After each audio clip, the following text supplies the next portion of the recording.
ज्ञान में किया गया निवेश सर्वोत्तम ब्याज देता है। बेंजामिन फ्रैंकलिन की कही ये बात आज की हमारी चर्चा के लिए मुझे लगता है बिल्कुल सटीक बैठती है। नमस्कार, आज हम 2025-26 के आर्थिक सर्वेक्षण के कुछ बहुत ही दिलचस्प और ज़रूरी पहलुओं पर बात करेंगे। इसका विश्लेषण इंडियन एक्सप्रेस में भी प्रकाशित हुआ है और ये विषय यूपीएससी की तैयारी करने वालों के लिए तो मतलब बहुत ही अहम है। लेकिन ये हर उस व्यक्ति के लिए भी ज़रूरी है जो समझना चाहता है कि देश की अर्थव्यवस्था आखिर जा किधर रही है।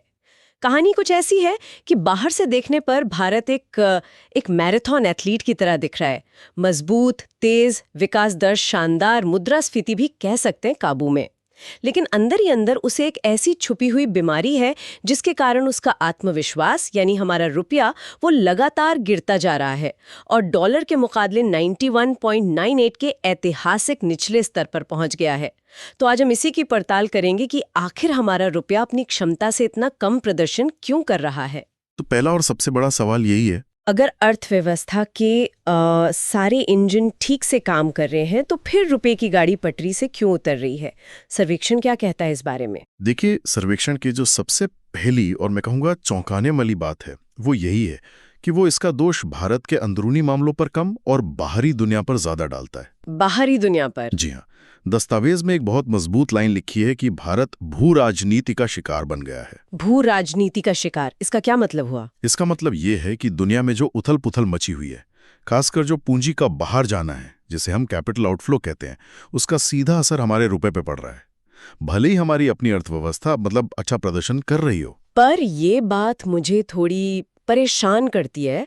अगर हमारी अपनी अर्थव्यवस्था इतनी मजबूत है तो हम इन बाहरी हवाओं से इतने क्यों हिल जाते हैं? हमारे जहाज में ही कहीं कोई छेद तो नहीं है जिसे हम देख नहीं पा रहे? आपने बिल्कुल सही नब्ज पकड़ी है। बाहरी झटके को आते जाते रहते हैं। सवाल ये है कि हम उनके सामने इतने कमजोर क्यों पड़ जाते हैं। और इसी बुनियादी सवाल का जवाब मुख्य आर्थिक सलाहकार वी अनंत नागेश्वरन ने दिया है। इसे ऐसे समझिए कि हमारे घर का खर्चा 1500 रुपये है और हमारी कमाई 100 रुपये।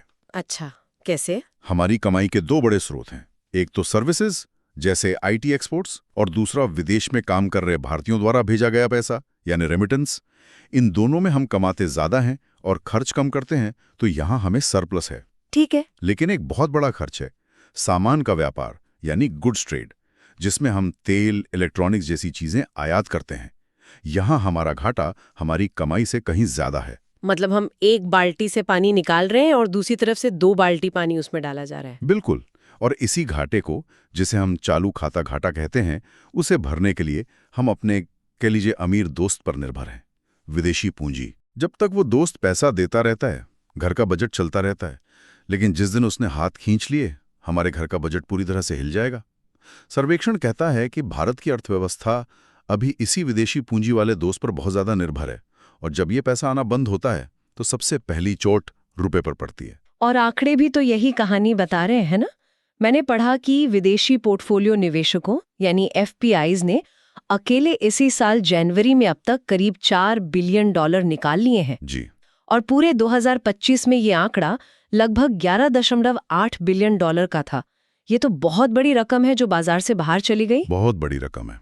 हालांकि यहाँ एक राहत की बात भी है जिसे समझना जरूरी है। अच्छा? जब विदेशी निवेशक पैसा निकाल रहे थे, तब हमारे घरेलू संस्थागत निवेशकों यानी डीआईआईज जैसे म्यूचुअल फंड और बीमा कंपनियों ने बाजार में पैसा लगाकर उसे संभाले रखा। उन्होंने एक तरह का क्या कहते हैं सेफ्टी नेट बनाया, जिससे बाजार पूरी तरह से गिरे नहीं। तो ये डीआईआईज वाला सपोर्ट एक तरह से पेन किलर हुआ, बीमारी का इलाज तो नहीं। एकदम सही। ये एक अस्थायी तकिया है, कोई दीर्घकालिक समाधान नहीं है, क्योंकि जब तक हम उस अमीर विदेशी दोस्त वाली निर्भरता को कम नहीं करते, तब तक ये खतरा बना ही रहेगा। और यहीं पर आकर ये चर्चा सबसे दिलचस्प मोड़ लेती है, खासकर मैं कहूंगी परीक्षा के नजरिए से। सर्वेक्षण इस निर्भरता को खत्म करने के लिए एक बहुत स्पष्ट और शायद कुछ लोगों के लिए विवादास्पद समाधान सुझाता है, विनिर्माण क्षमता को बढ़ाना यानी मैन्युफैक्चरिंग पर जोर देना। लेकिन कई अर्थशास्त्री तो कहते हैं कि भारत को अपनी ताकत यानी सर्विसेज सेक्टर पर ही दांव लगाना चाहिए। मेक इन इंडिया की भी तो काफी आलोचना हुई है, तो क्या ये सलाह थोड़ा पुराना नहीं लगता? ये बहुत अच्छा सवाल है और सर्वेक्षण इसी सोच को चुनौती दे रहा है। उसका तर्क ऐतिहासिक है। रिपोर्ट में एक लाइन है जो शायद इस पूरी बहस का सार है। मुद्रा की मजबूती औद्योगिक क्षमता पर निर्भर करती है। आप दुनिया के किसी भी सफल औद्योगिक देश को देख लीजिए, जापान, जर्मनी, दक्षिण कोरिया, चीन, सबने पहले ऐसी चीजें बनाना शुरू किया जिनकी दुनिया को जरूरत थी। उन्होंने एक मजबूत निर्यात व्यवस्था बनाई। इसी के बाद उनके विदेशी मुद्रा भंडार भरे, उनका व्यापार घाटा कम हुआ और उनकी मुद्रा में दुनिया का भरोसा जागा। तो क्या इसका मतलब ये है कि भारत की सॉफ्टवेयर सुपर पावर वाली छवि ही हमारी आर्थिक कमजोरी की जड़ है? सर्वेक्षण सीधे तौर पर ऐसा नहीं कहता, लेकिन इशारा यही है।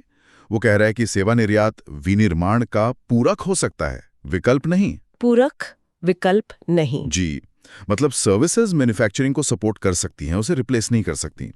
एक तरह से बिना फैक्ट्री के धुएं के हमारा रुपया कभी डॉलर की बराबरी नहीं कर पाएगा। ये एक बहुत बड़ा पॉलिसी शिफ्ट का संकेत है और हम देख रहे हैं कि सरकार की नीतियां भी अब इसी दिशा में जा रही हैं। हाल ही में यूरोपीय संघ के साथ जो व्यापार समझौता हुआ है, हाँ, उसका मुख्य फोकस श्रम प्रधान विनिर्माण निर्यात के लिए बाजार खोलना है। ठीक है, ये तो हो गई लॉन्ग टर्म स्ट्रैटेजी जिसमें शायद सालों लग जाएं। लेकिन अभी अगले 1-2 साल में हमारे सामने कौन से तात्कालिक खतरे हैं? मैंने सर्वेक्षण में अमेरिका द्वारा भारत के कुछ सामानों पर लगाए गए 50% टैरिफ का भी जिक्र देखा। उसका क्या असर हो रहा है? हाँ, ये एक बड़ा और तत्काल जोखिम है। अभी तक कुल निर्यात के आंकड़ों पर इसका असर बहुत ज्यादा नहीं दिखा है, लेकिन जमीनी हकीकत ज्यादा चिंताजनक है। निर्यातक कह रहे हैं कि अमेरिका से नए ऑर्डर आने लगभग बंद हो गए हैं। बंद हो गए हैं? जी, और अगर यह स्थिति बनी रही तो सर्वेक्षण के शब्दों में इससे अपरिवर्तनीय क्षति हो सकती है। अपरिवर्तनीय क्षति, इससे उनका क्या मतलब है? क्या वो बाजार हम हमेशा के लिए खो देंगे? इसका मतलब है कि हमारे निर्यातक एक बड़ा और स्थापित बाजार खो सकते हैं, जिसे वापस पाना बहुत मुश्किल होगा। हो सकता है कि अमेरिकी खरीदार वियतनाम या बांग्लादेश जैसे किसी दूसरे देश का रुख कर लें, और एक बार वो सप्लाई चेन बन गई तो उसे तोड़ना बहुत मुश्किल होता है। मतलब ये सिर्फ कुछ महीनों के ऑर्डर का नुकसान नहीं, बल्कि सालों की बाजार हिस्सेदारी का नुकसान हो सकता है। बिल्कुल, ये तो वाकई गंभीर है। और इसके अलावा दूसरा बड़ा खतरा है पूंजी का और तेजी से बाहर जाना, यानी कैपिटल फ्लाइट। और यहाँ सर्वेक्षण एक नए विलन का जिक्र करता है, अमेरिकी स्टेबल कॉइन्स। Stable coins? ये क्या है? ये एक तरह की डिजिटल मुद्राएं हैं जो अमेरिकी डॉलर से जुड़ी होती हैं। मतलब पैसे को देश से बाहर ले जाने का एक नया सुपर फास्ट डिजिटल हाईवे बन गया है। आप इसे बिल्कुल ऐसे समझ सकते हैं। ये पारंपरिक बैंकिंग चैनलों को बाईपास करके बहुत तेजी से और बड़ी मात्रा में पूंजी को देश से बाहर ले जाने का एक नया रास्ता बन सकता है, जिसे रेगुलेट करना भी मुश्किल है। सर्वेक्षण ये भी कहता है कि हालांकि एक कमजोर रुपया अमेरिकी टैरिफ के असर को कुछ हद तक बेअसर करने में मदद करता है। हाँ, ये तो तर्क दिया जाता है। जी, लेकिन ये निवेशकों में हिचकिचाहट भी पैदा करता है, जिसकी जांच होनी चाहिए।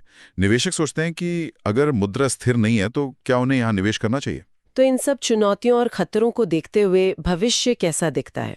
क्या हम हमेशा इन बाहरी झटकों के प्रति संवेदनशील बने रहेंगे? सर्वेक्षण 2026 को लेकर क्या दृष्टिकोण प्रस्तुत करता है? देखिए, सर्वेक्षण ने भविष्य को लेकर कोई एक भविष्यवाणी नहीं की है, जो कि अच्छी बात है। उसने 3 संभावित वैश्विक परिदृश्य दिए हैं। 3 परिदृश्य? जी, और सबसे अहम बात यह है कि भारत के लिए तीनों में जो कॉमन रिस्क बताया गया है वो है पूंजी प्रवाह में व्यवधान, पैसा आने जाने में दिक्कत। बिल्कुल, और रुपए पर परिणामी प्रभाव, यानी दुनिया में चाहे कुछ भी हो, भारत पर असर इन्हीं 2 चीजों के माध्यम से आने की सबसे ज्यादा आशंका है। तो क्या है वो 3 परिदृश्य? पहला परिदृश्य है जैसा 2025 में था, यानी बिजनेस एज इन 2025। ये सबसे अच्छा लेकिन बहुत नाजुक परिदृश्य है। इसे प्रबंधित अव्यवस्था यानी मैनेज्ड डिसऑर्डर वाली दुनिया कहा गया है। प्रबंधित अव्यवस्था? हाँ, जहां देश आर्थिक रूप से एक दूसरे से जुड़े तो हैं, लेकिन राजनीतिक रूप से एक दूसरे पर भरोसा नहीं करते। यानी एक काम चलाऊ दुनिया जो एक छोटे से झटके से बिखर सकती है। बिल्कुल। दूसरा परिदृश्य है अव्यवस्थित बहुध्रुवीय विघटन, यानी डिसऑर्डरली मल्टीपोलर ब्रेकडाउन।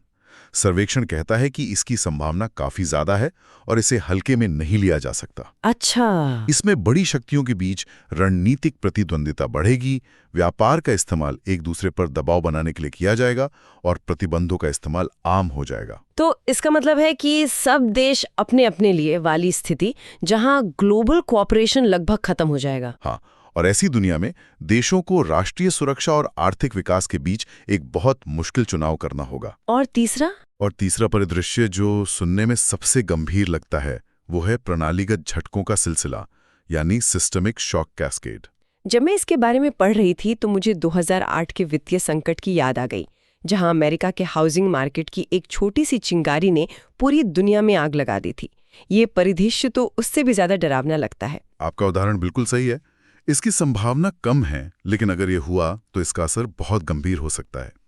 इसमें वित्तीय, तकनीकी और भू राजनीतिक तनाव एक दूसरे को बढ़ा सकते हैं। सर्वेक्षण एक उदाहरण देता है कि मान लीजिए एआई इंफ्रास्ट्रक्चर में जो भारी निवेश हुआ है, अगर उसमें कोई बड़ी गिरावट आती है और उसी समय कोई बड़ा भू राजनीतिक तनाव जैसे कोई युद्ध छिड़ जाता है, तो इससे दुनिया भर में लिक्विडिटी और पूंजी प्रवाह में अचानक भारी कमी आ सकती है। ये एक परफेक्ट स्टॉर्म जैसी स्थिति होगी।